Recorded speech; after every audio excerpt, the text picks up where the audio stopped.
Olá, eu sou o André e você está em mais um GriliCast.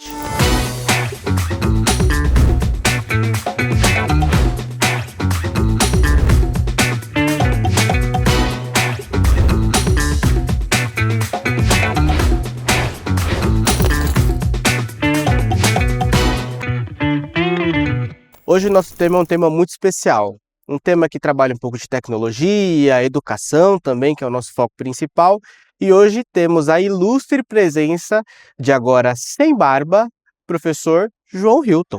Muito obrigado. Sim, sem barba, mas com muita coisa a dizer, porque hoje nós vamos falar de jogos e educação.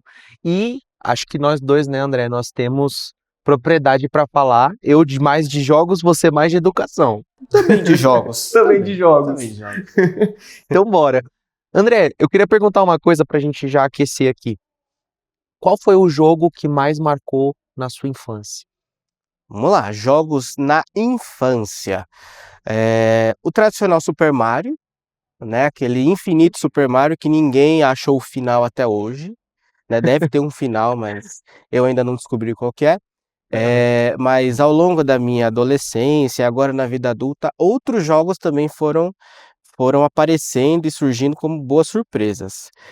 Hoje, muitos alunos sabem, agora com a proibição dos celulares na escola, eu sou menos jogador, né? Porque a gente não usa o celular na escola para também não atiçar os estudantes a quererem fazer, a gente precisa dar exemplo, né? Com certeza.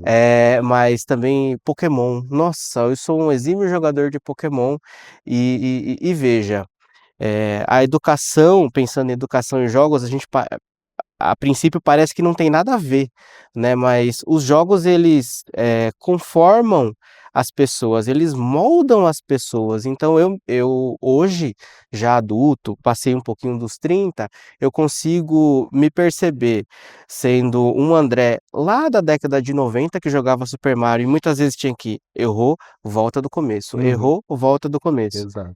E agora um André dos anos 2020 alguma coisa, que tem que jogar e se tiver que começar do início o jogo, eu acho que eu não quero, eu desisto do jogo. Então esses jogos foram moldando a minha essência até de jogador. Mas e aí, João? Sensacional. Como é que funcionou nos anos 90? Olha, eu sou novo, né? Não sou tão velho assim, tenho só 30 anos. Mas olha, eu joguei desde a infância, André. Eu acho que o meu primeiro console foi o Super Nintendo. Então eu tive contato também com Super Mario, tive contato pouco com Pokémon na infância, mas tive contato com Zelda, Donkey Kong. Então minha infância foi baseada nisso. E é interessante você falar dessa perspectiva quanto adultos, porque agora eu olho para trás e eu percebo. Os jogos eles ensinam a gente além das questões cognitivas a nós lidarmos com as frustrações, né, porque muitas das vezes precisa tentar de novo.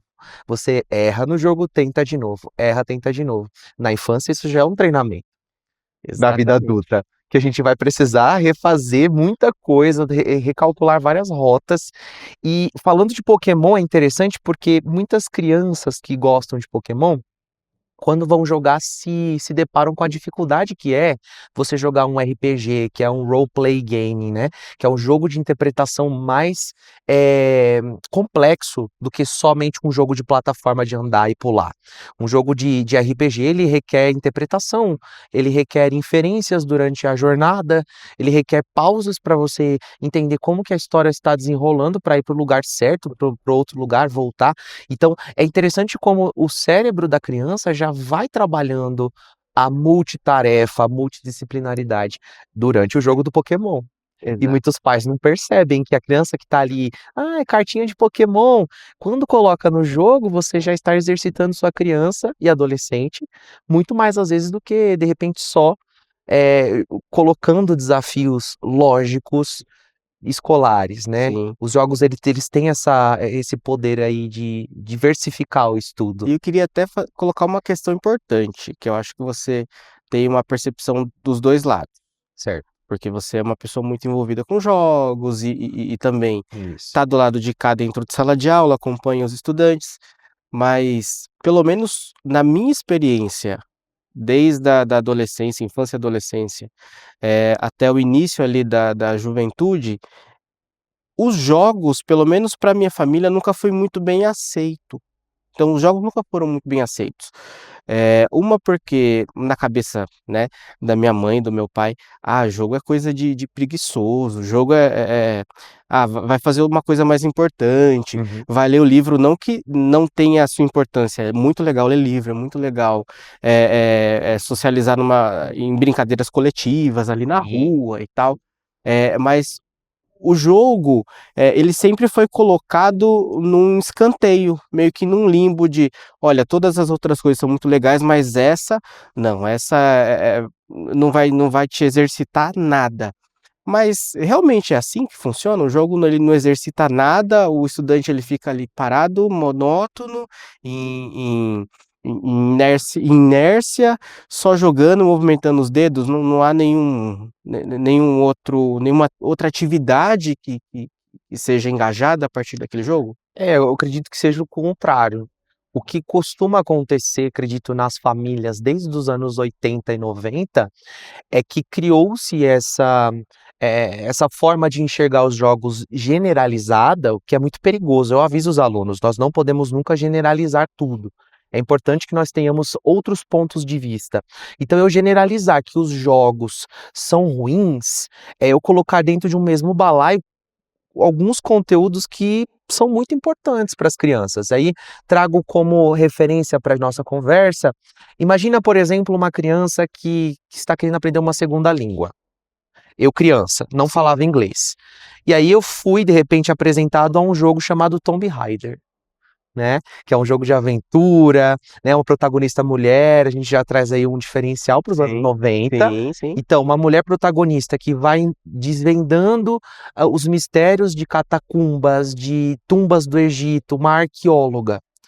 Olha, só nesse pouquinho que eu falei, eu já te coloquei no meio de linguagem, história, geografia e interpretação de forma geral. Sim, Então eu, quando criança, já era obrigado a ver aquela personagem falando inglês, gesticulando, procurando pistas para encontrar os artefatos. Então, eu me forçava, eu falo agora dos anos 90, 2000, né, da onde não tinha IA do jeito que a gente tem sim. hoje, onde o Google era limitado, né, o pouco que tinha era Yahoo ainda, não era nem o Aham. Google, e eu chamava de Google quando eu era criança. O Google. Google, o Google, né. Então eu tive contato com o inglês através dos jogos. Sim. Poucas pessoas param para pensar que a tradução dos jogos de hoje em dia tirou um pouco do desafio da linguagem para as crianças, para os adolescentes. Sim, Porque você ser exposto a uma segunda língua, uma língua estrangeira, possibilita essa, essa grande diversificação de inputs auditivos de sim, outra língua e o cérebro vai habituando. Mas eu acho que é o contrário, André. sim. Acho que criou-se muito um pânico moral desde os anos 90 de que o videogame estraga a criança. Mas eu acredito que o videogame não é o principal fator aí. O fator talvez seja a filtragem. O que as crianças O estão jogando, que estão jogando, é né? verdade. E você trouxe essa questão da linguagem, e eu acho, assim, essencial, porque a maioria dos jogos, principalmente dos anos 90 e também início dos anos 2000, eram jogos, em sua maioria, em inglês. Então, ali por convivência, a criança ela tinha que meio que associar. Com certeza. Olha, ele está trabalhando essa frase, o jogo está me levando para esse sentido. Começa a fazer essas conexões. Mas também em outras disciplinas, é algo que a gente até conversou recentemente, que eu fiquei muito impressionado, porque após a fatalidade da Catedral de Notre Dame ter, enfim, sofrido aquele incêndio, a planta mais próxima da realidade, assim, da concretude da coisa, era uma planta feita para um jogo, que era o Assassin's Creed. Exato. E veja, a engenharia de jogos, ela tá muito complexa e ela, deixou de ser a gente está deixando aquele estigma só do joguinho simples, do joguinho para aquele prazer rápido, mas são complexos, são histórias que vão se aprofundando, são narrativas que vão se aprofundando, São. então tem toda uma contextualização muito grande por detrás para a gente reduzir, né, esse assunto a uma coisa, pode, não pode, é boa ou ruim? Claro que é o que você colocou muito bem, que é um assunto importante da gente levantar. Tem as faixas de idade adequadas para cada jogador, Isso, que a exatamente. gente não pode deixar de considerar. Mas a gente Sim. também não pode minimizar e dizer que é só um jogo.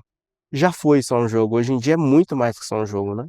Eu diria que até quando começou a criar os videogames começaram a surgir, que de fato era só por uma questão de entretenimento, mas até curioso a gente enxergar assim, porque o entretenimento por si só, ele não é vazio. Exato. Qualquer tipo de entretenimento tem uma profundidade por trás, uma profundidade psicológica, social, que demarca cada geração de uma forma diferente. Um jogo nos anos 90 ele tinha um propósito para os anos 90, 2000 é um outro propósito. Agora os jogos da atualidade, não sei se você reparou, mas eles estão cada vez mais trazendo questões ambientais, de Sim, problemas, do que nós chamamos de distopias sim, futuristas, né. Então nós temos aí o Cyberpunk, que é um jogo que traz uma distopia futurista, né, temos, o GTA que vai chegar agora também trazendo muitas questões sociais. E falando das faixas etárias, tem alguns jogos, André, que é interessante, que as pessoas têm um pouco de receio de jogar, porque a faixa etária talvez é livre. "Ah, é para criancinha", né, por exemplo, tem adultos que eu conheço que sim. olham a faixa etária, o jogo é para maiores de 17, então eu vou jogar, É porque deve ser interessante. interessante. Aham. Aí pega um jogo, por exemplo, da empresa da Nintendo, que só faz jogos com categoria livre, a grande maioria, São as minhas que especialidades, são as entendo. suas, exatamente. E você pega, por exemplo, um Super Mario, você pega um Animal Crossing, por exemplo, Sim, que te ensina gestão de sociedade, você é o prefeito ali naquela ilha, e eu falo que eu tô jogando sim, atualmente sim, no Nintendo Switch, então é um jogo que me fez perceber o quão difícil é você ser um líder de uma cidade, sim, o quão difícil é agradar todo mundo. E no fim das contas é um jogo que te ensina que você não consegue agradar a todos, sim, né. E eu como professor de literatura, que diria que é a minha expertise, isso é literatura. É literatura desmembrada e remontada para uma ferramenta audiovisual com mecânica. Então os jogos eles não são só entretenimento vazio, eles são roteiros feitos por adultos, e esses roteiros nada mais são do que histórias. são altamente complexos, né. Completamente. Tanto é que tem muito jogo que vira filme, Sim, né, e como vice-versa. série, né, que tem a famosa série agora lá no HBO, que é a The Last of Us. The Last of Us, que é, assim, É, maravilhosa, exato. advinda de um jogo, né. Advindo de um jogo, e que traz também para nós informações importantes das vivências da humanidade. Sim. Que o jogo, para quem não conhece, se passa num apocalipse zumbi. Então é uma infecção, né, através de um fungo Um fungo que que existe. existe, e isso é importante ressaltar, É, que tem um fundo de realidade, sim, e o legal é você trazendo essa questão um pouco do pé real, da realidade, você consegue construir um universo firme, sim. para que o jogador esteja imerso mesmo, né. E que traz, assim, a seguinte reflexão: será que o problema são só os monstros desse mundo, ou os humanos são os próprios monstros? Porque, no fim das contas, o jogo mostra que os piores perigos são os próprios humanos. Se não me engano, ano passado ou no ano anterior, um estudante do terceirão para fazer o TCC estudou The Last of Us. E ele queria escrever meio que, na linha de filosofia e tal, e e a pesquisa dele foi voltada para isso mesmo. Sim. Qual que no final das contas era o grande fungo? Eram os seres humanos que ficaram e administraram a terra, o mundo, assim, de um jeito meio torto, Uhum. ou os infectados. Então é uma questão também filosófica, né. Com Que claro, certeza. um estudante mais jovem talvez ainda não tenha o cabedal cultural necessário ou ainda suficiente para entender essas nuances, esses pormenores. Sem Mas ali a dúvida. partir dos 15, 16, que é a idade ali corte para jogar esse tipo de jogo, faz muito sentido, né, porque conversa com essas distopias, conversa com o "e se", o "what if", né. Sou Arif, exatamente. E é interessante, André, porque eu dou aula de manhã, acho que o pessoal daqui do colégio já deve saber, e à tarde eu faço lives na Twitch, Sim, sim. né? Às 16 horas, de segunda a sexta. E eu começo a entender que os alunos durante a live, eu chamo todos de alunos lá, eu consigo inserir durante a live alguns pontos de teoria literária, Sim. de ensino mesmo. Porque você até trouxe essa reflexão uns momentos antes da gente começar o podcast, de como fazer essa inserção pedagógica dentro do Sim. jogo. E eu acho que a questão talvez não seja tanto a pergunta, mas é o fazer. Porque eu ser professor e eu estar lá É, como jogador, eu não tenho como desassociar essa minha identidade. sim, Então eu não consigo jogar sendo outra pessoa, eu sou eu. sim. Então eu sendo professor, eu consigo naturalmente trazer essa pedagogia pro jogo, porque eu acabo reparando coisas lá que só eu vou reparar porque é, de repente, a minha Olhar. personalidade, né. Então quando eu vejo um jogo, por exemplo, de terror, eu reparo muito no cenário, eu reparo no texto que está sendo escrito, na narrativa que está sendo contada ali, não puramente na mecânica do negócio. O que um professor como, por exemplo, o Claudinei, né, um abraço para o Clau, que o Claudinei, por exemplo, ele também é um jogador, né, também é um player, olharia outros aspectos, Sim. talvez enviesados para os aspectos das exatas. E é maluco como isso conversa com o nosso dia a dia em sala de aula. Eu Total. lembro que, ministrando a disciplina de história, alguns anos atrás, aqui no colégio, tinha um estudante que ele era uma disciplina que estava estudando a história naquele momento estava estudando, eh o início da colonização da América, e tinha um estudante em especial que ele fazia todas as inferências com base no Minecraft. Uau. Então, professor, e a armadura tal, o metal tal, e o enfim, ele ia trazendo, informações que num dado momento eu falei: "Eu preciso jogar, eu preciso aprender a jogar Minecraft para que eu dialogue com esse estudante, de uma maneira que faça sentido para ele". E eu entendi que naquele momento era quase que um hiperfoco dele, o Minecraft. Então todas as associações feitas em sala de aula, ele levava para um lugar que fazia sentido para ele, que era o Minecraft. Então eu tive que ir visitar o jogo, jogá-lo, e isso virou até tema de trabalhos depois na disciplina de geografia, Uhum. utilizando o Minecraft como base, porque eu entendi que o jogo ele traz elementos que muitas vezes em sala de aula o aluno ouve e, poxa, não fez sentido, porque ele não estava inserido naquele contexto. Mas quando ele passa a ser o personagem principal, quando ele está no meio do problema, aí faz muito sentido. Porque ele entendeu que tal recurso, tal metal, tal minério vai fazer muito sentido para ele ou para aquela sociedade que ele está inserido no jogo, tal qual não faria ouvindo passivamente em sala de aula. Porque não faz sentido para um aluno que está dentro de sala de aula ouvir: "Ah, mas o minério X ou o metal X, ou a diferença do bronze e do ferro, né, Uhum. na era do bronze e na era do ferro, Sim. não faz tanto sentido, um porque um é mais vermelho, o outro não, nem tanto".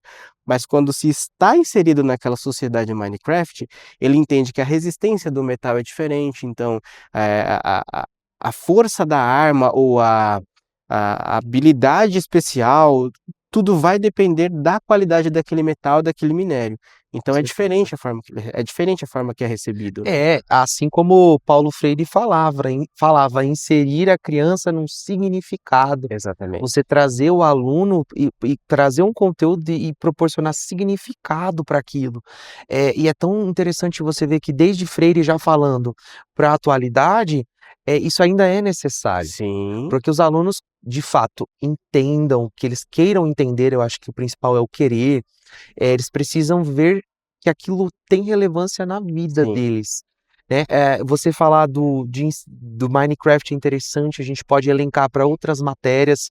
Eu já também presenciei, alfabetização sendo feita com cards de Pokémon, que é super interessante. Que legal. Porque o aluno e geralmente os alunos menores já têm interesse por Pokémon, cards Sim, Pokémon, então você inserir uma alfabetização junto com a leitura dos cards do Pokémon, você está trazendo ali um gênero textual para a leitura. sim. Então é extremamente relevante pensarmos mais nessa mobilidade de onde pode ser encaixada a educação? Ela pode ser encaixada em tudo.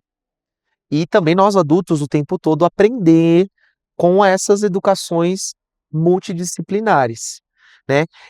André, retomando aquele assunto do início, que eu gostei muito, que você falou que geralmente as gerações anteriores, as de agora eu acho que não tanto, mas elas enxergavam o videogame, os jogos, somente por um viés ruim.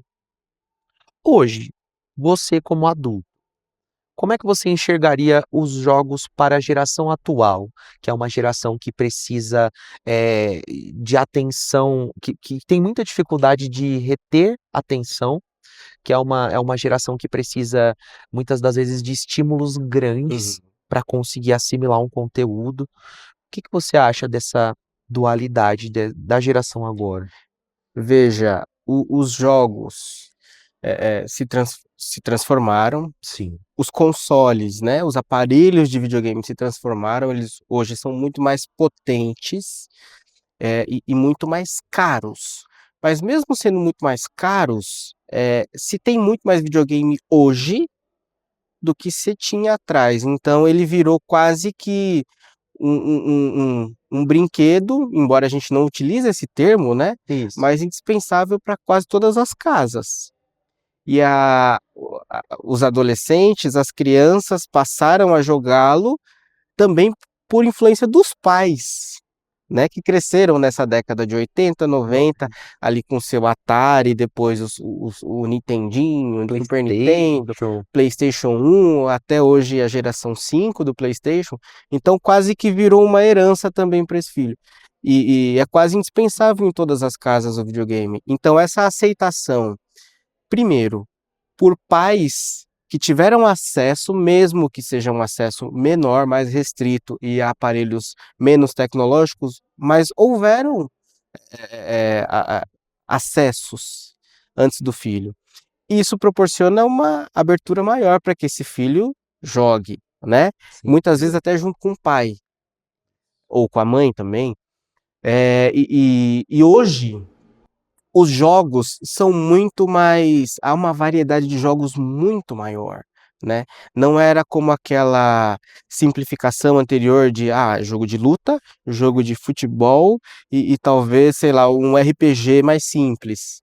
Hoje a diversidade é muito maior, então tem jogos que simulam o jogador ser um animal dentro de uma floresta, né, e ele tem que lutar pela sobrevivência, ele tem que caçar, ele tem que administrar recursos, então houve uma ramificação gigantesca. Isso faz com que grupos que muitas vezes não eram contemplados por essa divisão mais simples de jogos, Uhum. hoje conseguir esse acesso e hoje se identificarem com esses jogos. Então hoje, por tantos outros motivos, até mesmo, um dado que parece bobo, mas, recentemente saiu o Nintendo Switch 2, né, Sim.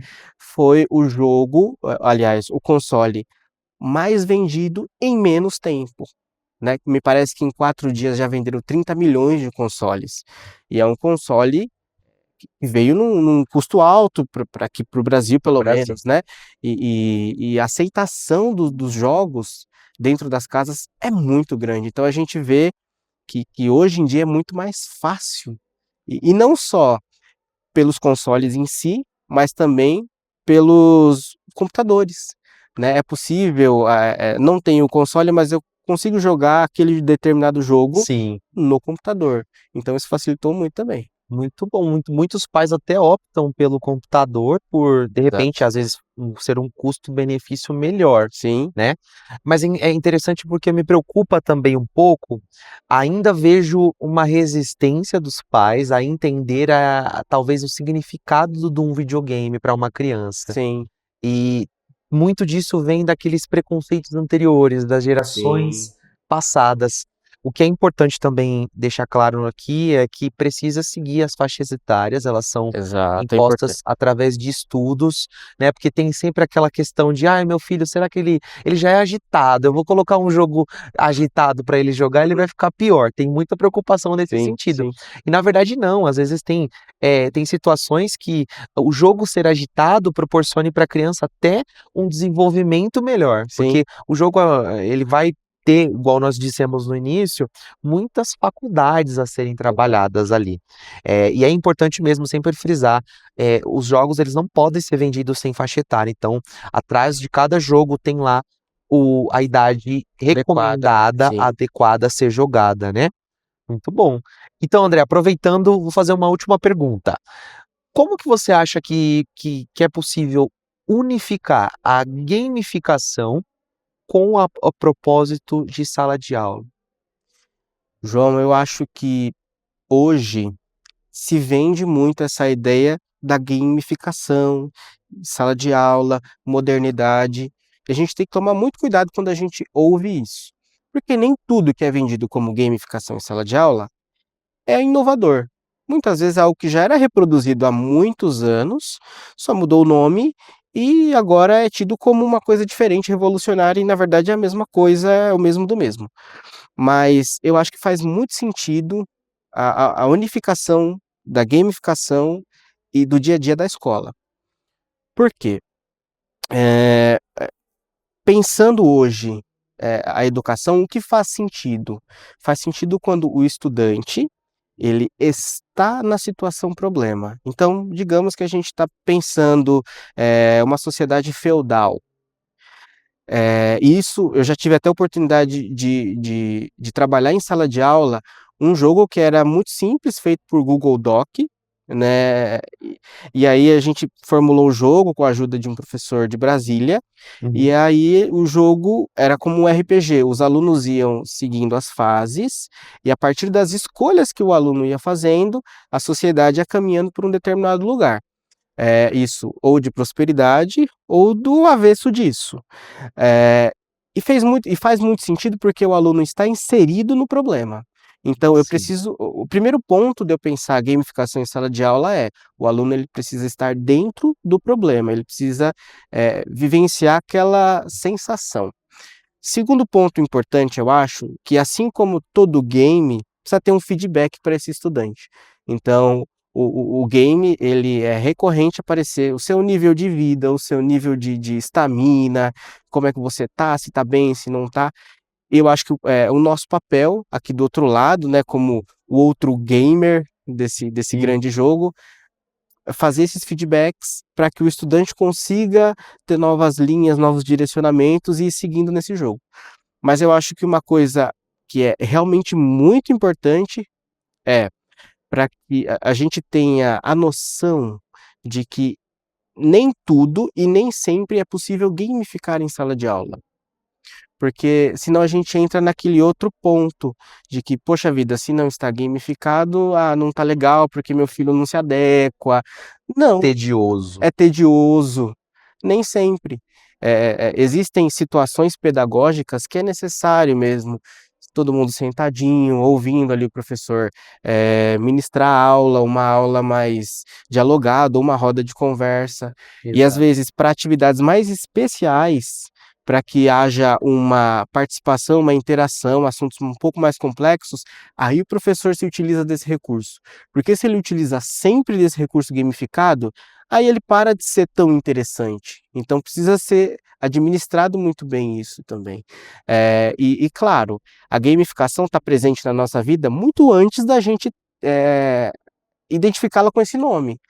Desde lá quando a professora Rosinha fazia aquelas cruzadinhas, que ela dava a dica pra gente: "Olha, aqui é uma palavra, um país que começa, sei lá, com R", Uhum. e ela dava aquela dica, já é um tipo de gamificação.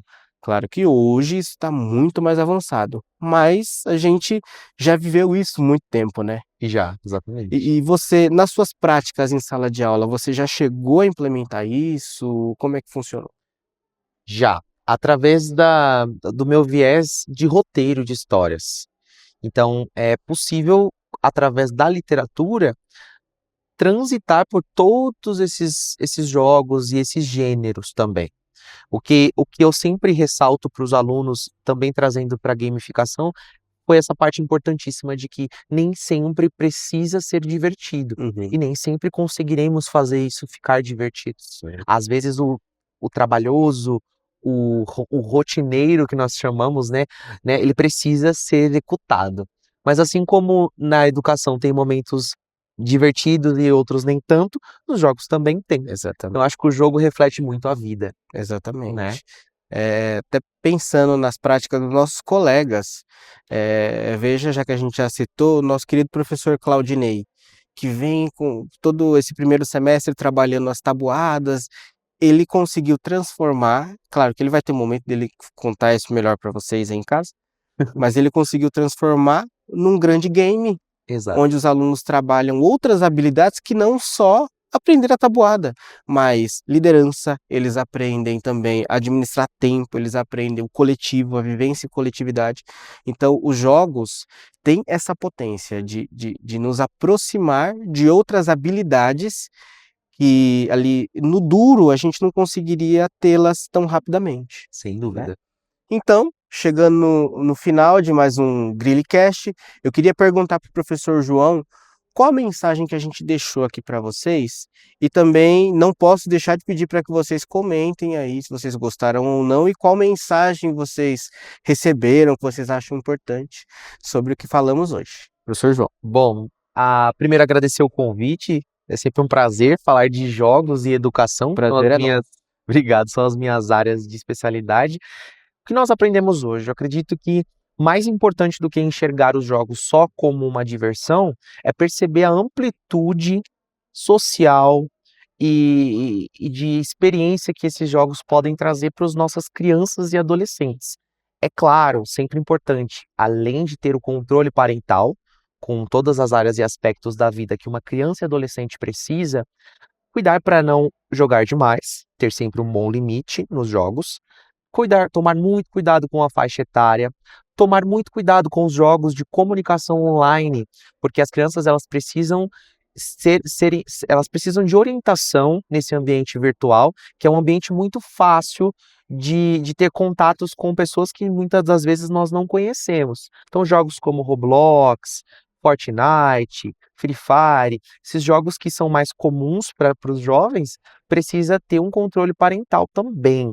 É importante sempre trazer a segurança com os jogos, porque um bom jogo é um jogo com segurança, com propósito e aprendizagem. Eu acredito que seja isso. Show de bola, show de bola.